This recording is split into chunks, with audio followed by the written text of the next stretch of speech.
Last class we have talked about molecular velocities or molecular velocity distribution. There we have studied Maxwell distribution of molecular velocity. Now we are going to discuss about molecular collision in gases. We know that in postulates of kinetic theory of gases, the gas molecules are always in random motion, so there is a chance of collision between gas molecules. Kinetic theory का postulates में हम लोगों ने देखा था कि gas molecules जो है वो रेंडमली मूव करते हैं और उसके कारण दो गैस मॉलिक्यूल्स में कॉलिशन हो सकता है। तो आज हम देखेंगे वो कॉलिशन कैसे होता है और उसका कुछ थ्योरी। तो before we going to discuss about the molecular collision, in molecular collision we have assume that gas molecules are number 1 rigid, number 2 non interacting. Number 1 is rigid, that means they are hard, they are not flexible. Okay. Number 2 is non-interacting. What does it mean? Non-interacting means they are not, the gas molecules are not chemically interacting with each other, either chemically or physically. और इसको थोड़ा elaborate करें तो gas molecule के बीच कोई chemical reaction नहीं होगा, number 1। And number 2, gas molecule के बीच कोई interactive force, that means attractive और रिपल्सिव फोर्स काम नहीं करेगा। That is there is no chemical reaction and no physical interaction between the gas molecules. So ये दोनों को हम मिला के बोल देते हैं non interacting gas molecules. Number 3 is gas molecules are spherical shaped with diameter sigma, that is gas molecule जो हम लोग rigid माने थे, these are rigid spheres, ball जैसा है, spherical बॉल जैसा है एंड वो हार्ड बॉल है जिसका डायमीटर सिग्मा है। तो डायमीटर सिग्मा, तो रेडियस कितना होगा, sigma by 2। Now 4 number point में क्या ले रहा है, assuming all molecules moving at same speed, that is average speed U bar. तो काइनेटिक थ्योरी ऑफ गैस में हम लोग क्या देखा था कि gas molecules can move in a wide range, that means gas molecule का एक लो रेंज से हाई रेंज वेलोसिटी होता है। लेकिन अभी हम क्या कंसीडर कर रहे हैं कि जितना सारा गैस मॉलिक्यूल है वो सब एक ही स्पीड से दौड़ रहा है and that speed is your average speed, u average. U bar equal to कितना होता है, u bar equal to u1 plus u2 plus dot dot dot un plus un by n। n is the number of gas molecules present in the system. First gas molecule का speed u1, second का u2, ऐसे करके un तक जाएंगे and n number of gas molecules है, तब हमारा जो एवरेज वेलोसिटी हो जाएगा u bar, that will be equal to u1 plus u2 up to un by n। Now collision कैसे होगा, जैसे एक गैस मॉलिक्यूल है नंबर 1, उसके साथ दूसरा कोई गैस मॉलिक्यूल कोलाइड तब करेगा जब वो टच करेगा। दूसरा एक गैस मॉलिक्यूल 2 नंबर 2 जब टच करेगा तब कॉलिशन होगा, और नंबर 3 जब टच करेगा कॉलिशन होगा। So 2 molecules of diameter sigma will just touch when they are centre separated by distance sigma. इसका मतलब क्या है, इसका मतलब है ये एक नंबर गैस मॉलिक्यूल जो लेफ्ट हैंड साइड में है उसका डायमीटर सिग्मा है, तो रेडियस कितना होगा, रेडियस होगा sigma by 2। So sigma by 2 हो गया रेडियस। सेकेंड मॉलिक्यूल कोलिशन करेगा तब भी जब वो टच करेगा, तो टच करने के लिए कितना मिनिमम डिस्टेंस चाहिए, इसका सेकेंड मॉलिक्यूल का सेंटर ये है, दैट विल बी सेंटर, तो सेंटर से यहाँ तक रेडियस होगा, that will be also sigma by 2। तो दोनों मॉलिक्यूल का सेंटर का डिफरेंस कितना रहेगा, सेंटर के बीच अगर लेंथ देखें डिफरेंस तो कितना होगा, sigma by 2 plus sigma by 2 equal to sigma. So दो गैस मॉलिक्यूल तभी कोलाइड करेंगे जब उन दोनों का सेंटर सिग्मा डिस्टेंस में, दोनों का सेंटर सिग्मा डिस्टेंस या उससे कम डिस्टेंस में रहेंगे, तब जाके ही कोलाइड कर सकते हैं। इसी टाइप से हम देखेंगे, अभी एक गैस मॉलिक्यूल है नंबर 1 गैस मॉलिक्यूल, वो कोलाइड करेगा दूसरा गैस मॉलिक्यूल 2 के साथ और नीचे 3 के साथ कोलाइड कर सकता है, ठीक है। तो अभी ये दोनों के बीच में इसका सेंटर और फर्स्ट का सेंटर, इसका डिस्टेंस कितना होगा, सिग्मा लिखा है, फर्स्ट का सेंटर और थर्ड का सेंटर कितना होगा, सिग्मा होगा, ठीक है। ये नंबर 1 गैस मॉलिक्यूल ये दोनों के साथ कोलाइड करेगा, ठीक है। अभी मानते हैं ये जो नंबर 1 गैस मॉलिक्यूल ये मूव कर रहा है इस डायरेक्शन में विथ एवरेज स्पीड u बार, तो 1 सेकंड में कितना दूर जाएगा, 1 सेकंड में हमारा जो एक नंबर मॉलिक्यूल है ये u बार डिस्टेंस जाएगा, u बार डिस्टेंस जाएगा। u बार डिस्टेंस जब ट्रैवल करेगा तब क्या है, ये जो इधर जैसे जितना सारा गैस मॉलिक्यूल बैठा है जिसका सेंटर का सेपरेशन, एक नंबर मॉलिक्यूल का सेंटर सेपरेशन सिग्मा होगा, उस सब मॉलिक्यूल से एक कोलिशन करेगा, कोलाइड करेगा, तो ये क्या है, ये एक सिलेंडर टाइप का बन जाएगा। तो एक कोलिशन सिलेंडर और कोलिशन ट्यूब मान सकते हैं हम लोग, जिस ट्यूब में किसी भी गैस मॉलिक्यूल का जिसका सेंटर ट्यूब का वॉल में रहेगा, वॉल का जो लाइन है उसमें वो सब कोलाइड करेगा, और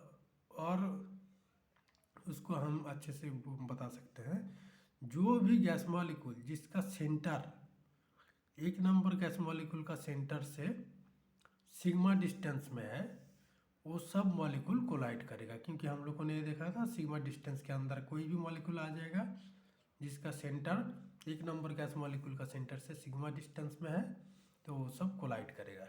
तो ये जो ट्यूब टाइप का जो बन रहा है उसमें उसका जो डिस्टेंस होगा फ्रॉम वन सेंटर टू दो का सेंटर कितना होगा, sigma by 2 plus sigma by 2, sigma हो गया, 1 का सेंटर से 3 का सेंटर कितना होगा, sigma by 2 plus sigma by 2, sigma हो जाएगा 2 सिग्मा होगा। तो ये जो डिस्टेंस हो जाएगा, ये सिलेंडर अगर हम मानेंगे तो सिलेंडर का डायमीटर कितना हो जाएगा, सिग्मा बाई 2 2 नंबर से आया प्लस सिग्मा, क्योंकि जो मिडिल में एक नंबर मॉलिक्यूल है उसका पूरा का पूरा डायमीटर आ रहा है, तो sigma plus sigma by 2 3 number molecule का, तो that will B 2 sigma. So diameter जो होगा, ये जो ट्यूब टाइप या सिलेंडर बन रहा है इसका डायमीटर कितना हो जाएगा, 2 सिग्मा। तो सिलेंडर का रेडियस कितना होगा, सिग्मा हो जाएगा, radius of the cylinder collision cylinder will be sigma. तो area of the cross section of the cylinder will be pi R square, तो पाई सिग्मा स्क्वायर। ये जो पाई सिग्मा स्क्वायर एरिया है इसके अंदर जितना गैस मॉलिक्यूल आएगा इस एरिया के अंदर सबके साथ कोलाइड होगा एक नंबर गैस मॉलिक्यूल का, तो इसको बोलते हैं हम कॉलिशन क्रॉस सेक्शन। ओके, ये हो गया कॉलिशन क्रॉस सेक्शन।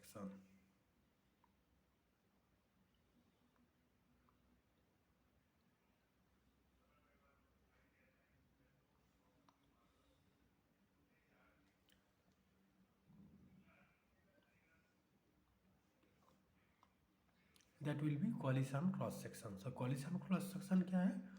जो कॉलिशन ट्यूब या कॉलिशन सिलेंडर बन रहा है उसका जो क्रॉस सेक्शनल एरिया है उसको बोलते हैं कॉलिशन क्रॉस सेक्शन, जो कि है पाई सिग्मा स्क्वायर। सिग्मा क्या होगा? Diameter of the gas molecule which is radius of the cylinder.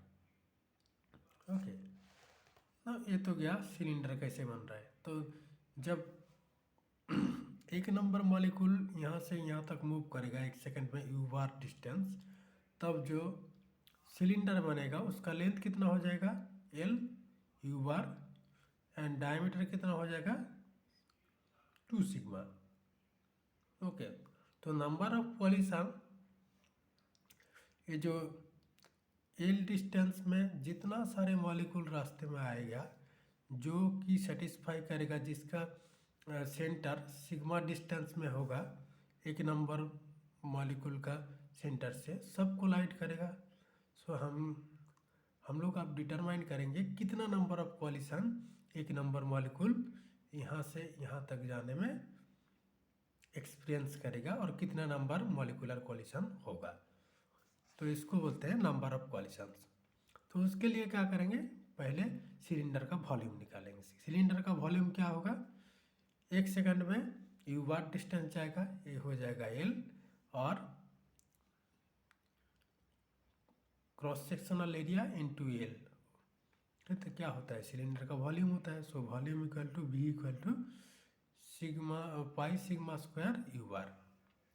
अभी हम कंसीडर कर रहे हैं कि n star be the number of molecules in unit volume. ये जो गैस हम लोगों ने लिया था इसका यूनिट वॉल्यूम में instant number of gas molecules है। तो वी वॉल्यूम में कितना रहेगा? मल्टीप्लाई कर देंगे। वी वॉल्यूम में हम मान रहे हैं कि N number of gas molecules है, तो वो हो जाएगा V into N star equal to V की जगह हम रख देंगे pi sigma square you bar N star. हो गया ये number of gas molecules in V volume, जो कि एक number gas molecules unit time में कवर कर रहा है। तो नंबर ऑफ कॉलिशन कितना हो जाएगा? जितना मॉलिक्यूल है उसके सब के साथ उसका कॉलिशन होगा, so that will be also the same number. तो Z1 एक नंबर गैस मॉलिक्यूल जो एक्सपीरियंस करेगा collision, that will be N equal to this pi sigma square u bar n star, that will be number of collision experienced by molecule 1 during unit time of travel. now हम लोगों ने क्या consider किया? हम लोग consider किया कि केवल एक नंबर गैस मॉलिक्यूल मूव कर रहा है एक डायरेक्शन में, बट एंड अलग जितना गैस मॉलिक्यूल है वो स्टैटिक है, उसको टच करते करते एक नंबर गैस मॉलिक्यूल जा रहा है। बट हम लोगों ने काइनेटिक थ्योरी का पोस्टुलेट्स में क्या पढ़ा था कि कोई भी गैस मॉलिक्यूल रैंडमली मूव करता है। सो ये जो हम लोग सोच रहे थे कि केवल ही एक नंबर मॉलिक्यूल मूव कर रहा है, ये नहीं है, सबके सब गैस मॉलिक्यूल मूव कर रहे हैं। सो इसके लिए हम लोग को फिर से कुछ करेक्शन करना पड़ेगा। जैसे ही हर कोई गैस मॉलिक्यूल मूव कर रहा है, मतलब हम लोग जो एवरेज वेलोसिटी लिया था वो सही नहीं है। Now we have to consider a relative velocity, क्योंकि एक मॉलिक्यूल के रिस्पेक्ट में दूसरा मॉलिक्यूल का जो वेलोसिटी होगा that will be relative velocity. So you have to consider relative velocity, relative average velocity. So relative average velocity के लिए हम लोग क्या करेंगे? हम लोग अभी कंसीडर करेंगे डिफरेंट डायरेक्शन से गैस मॉलिक्यूल आके कोलाइड हो सकता है। हम एक सिंपलेस्ट एवरेज वे में देख रहे हैं कि दो गैस मॉलिक्यूल परपेंडिकुलर आएंगे और वो दो कोलाइड करेंगे। जैसे A molecule A molecule B, A molecule इधर से लेफ्ट हैंड साइड आएगा एंड बी मॉलिक्यूल नीचे से ऊपर जाएगा, तो there will be a point where two gas molecule will collide. That means इधर एक कॉलिशन हो जाएगा, ठीक है, कॉलिशन हो जाएगा। तब ए का वेलोसिटी जो राइट से लेफ्ट जा रहा था यू बार, बी का वेलोसिटी ऑल्सो ऊपर से नीचे से ऊपर जा रहा था यू बार। तो ये दोनों जब कोलाइड करेंगे तब इनका रिलेटिव वेलोसिटी कंसीडर किया जाएगा। तो रिलेटिव वेलोसिटी कितना होगा, U bar relative equal to √2 U bar. तो हम अब क्या रखेंगे, जो फर्स्ट एक्सप्रेशन में Z1 में रखे थे पाई सिग्मा स्क्वायर यू बार रखे थे, यू बार की जगह हम लोग डाल देंगे यू रिलेटिव कितना हो जाएगा √2 U bar. So that will B √2 pi sigma square you bar n star. Okay, that will B number of collision experienced by molecule 1. Okay, molecule 1 when it is moving and other are static. But हम लोग क्या देखे हैं, हर कोई molecule move कर रहा है तो हम उसको मानेंगे total coalition of all molecules will be Z11, जिसको बोलेंगे बाई मॉलिकुलर कॉलिशन, क्योंकि दो मॉलिक्यूल के बीच जब टकराव होगा that will B by molecular coalition. So by molecular coalition Z11, 3 molecule भी कोलाइड कर सकते हैं, 4 मॉलिक्यूल भी कोलाइड कर सकते हैं, लेकिन हम जब 2 मॉलिक्यूल कोलाइड करेगा उसको ले रहे हैं। तो Z11 एक नंबर मॉलिक्यूल के साथ 2 नंबर, और एक नंबर के साथ 3 नंबर, एक नंबर के साथ 4 नंबर, 5 नंबर के साथ 6 नंबर, ऐसा टाइप का, 2 नंबर के साथ 3 नंबर, ऐसा टाइप का। तो that will be half into Z1 in star. Z1 क्या है, Z1 is the number of collision experienced by a single molecule, और n स्टार क्या है, n star is the number of molecules in unit volume, number of molecules in unit volume.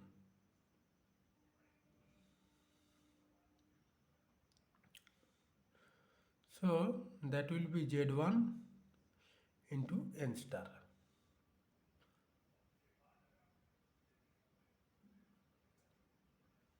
Okay, so that will be half of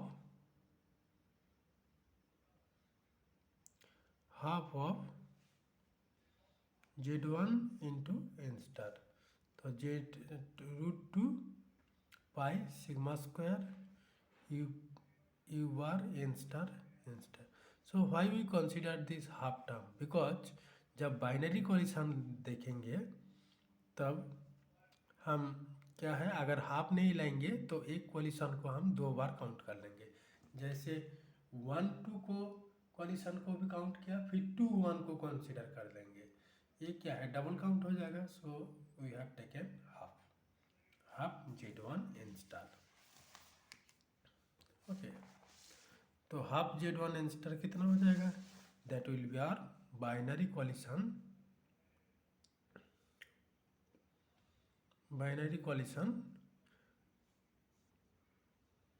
okay, that will be our binary collision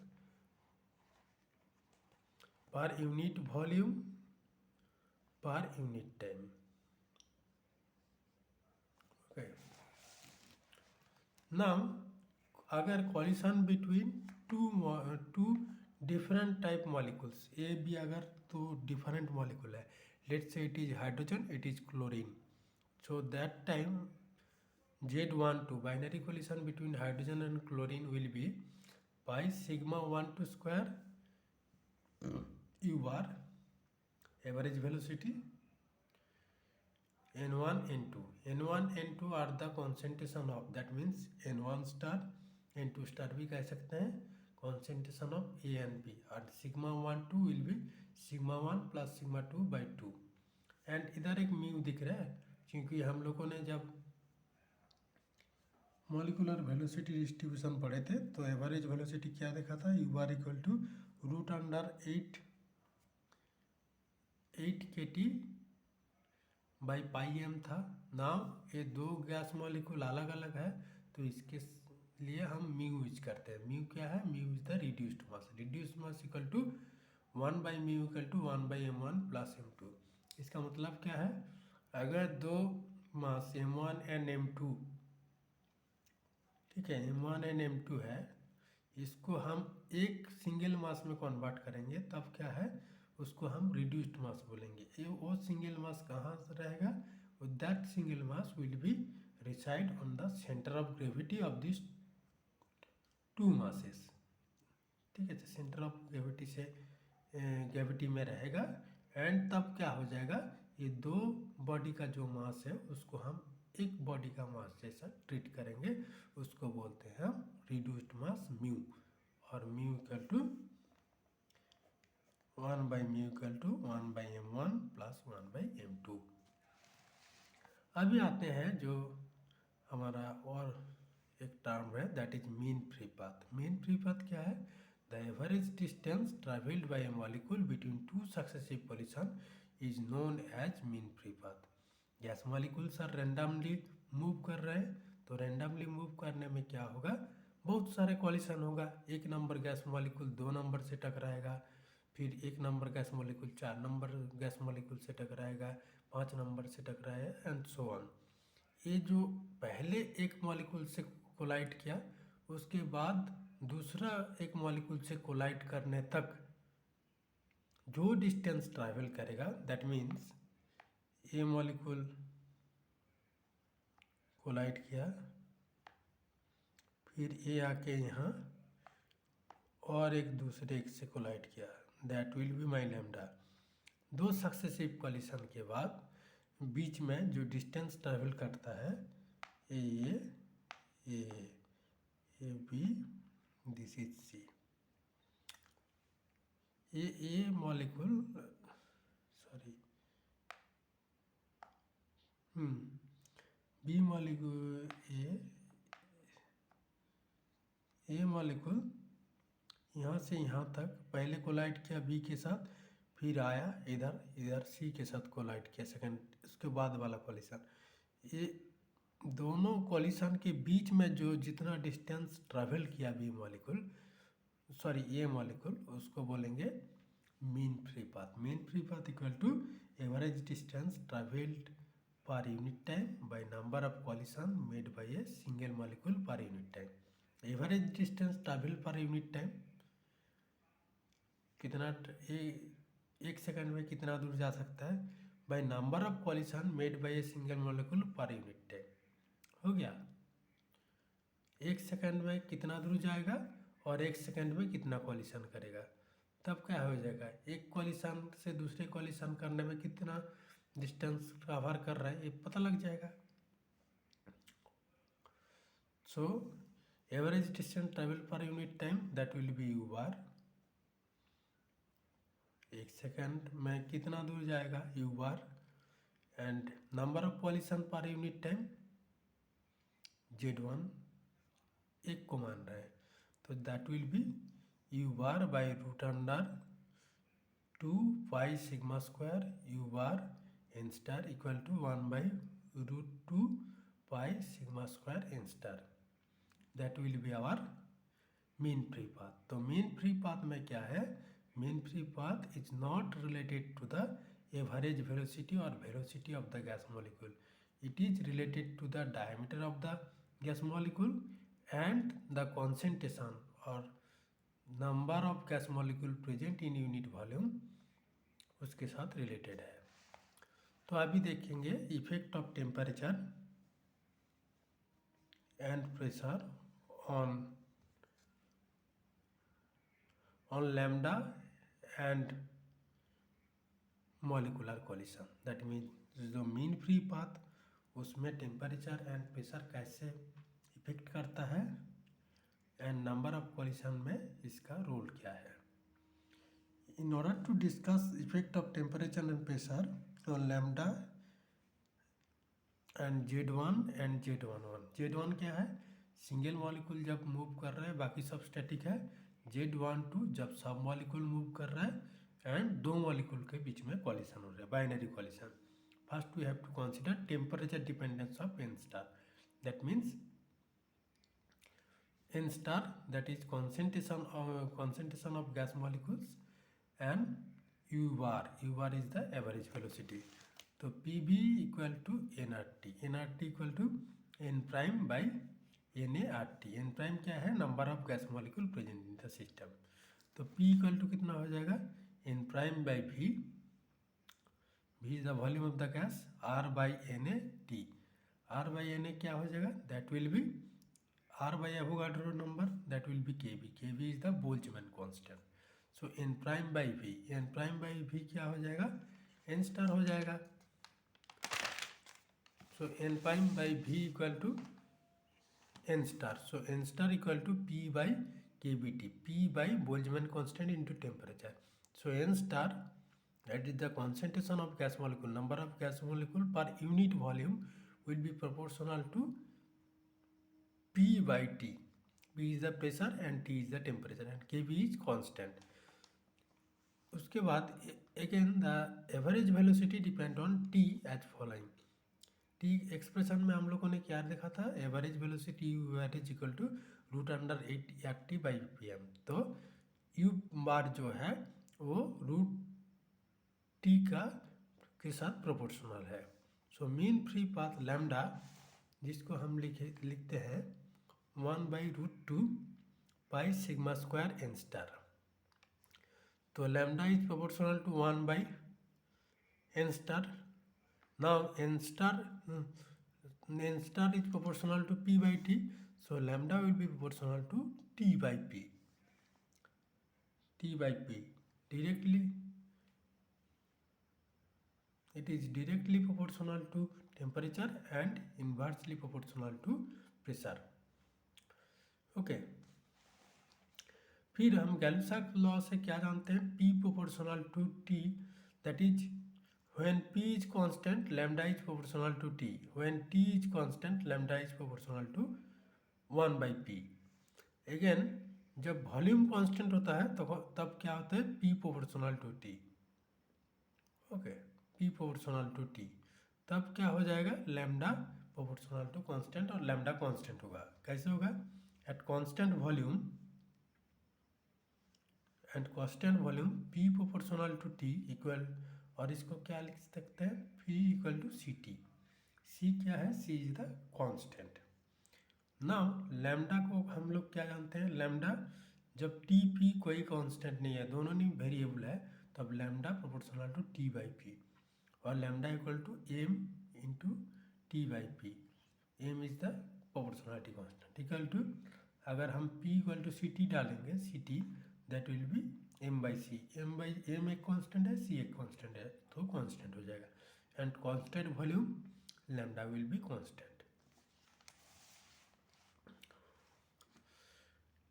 effect of pressure and temperature on molecular collision. Z1 में हम लोग क्या देखे थे? Single molecule जब move कर रहा है, बाकी के साथ कोलिशन हो रहा है, तब that will be root 2 pi sigma square U bar, that is average velocity, into n star. Now Z1 is proportional to U bar n star. Again हम लोग क्या जानते हैं? U bar is proportional to root T and n star is proportional to P by T, pressure by temperature. तो Z1 हो जाएगा root T into P by T, that is P by Z1 हो जाएगा, Z1 is proportional to P by root T. Okay, that is the effect of pressure on your number of collisions. That is not binary collision. This is only collision. Single molecule is moving, so that will depend on like this. And lambda is T by P, and P by root T is the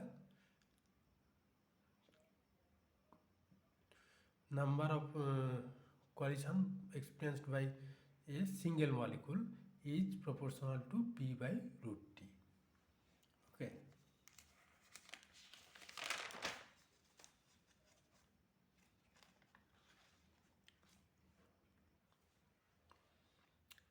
Similarly, Z11, that is binary collision between two gas molecules, will be follow this trend. Then my Z11 is proportional to P square by 2 to the power 5 by 2. Okay, that will be the case for binary collision Z11.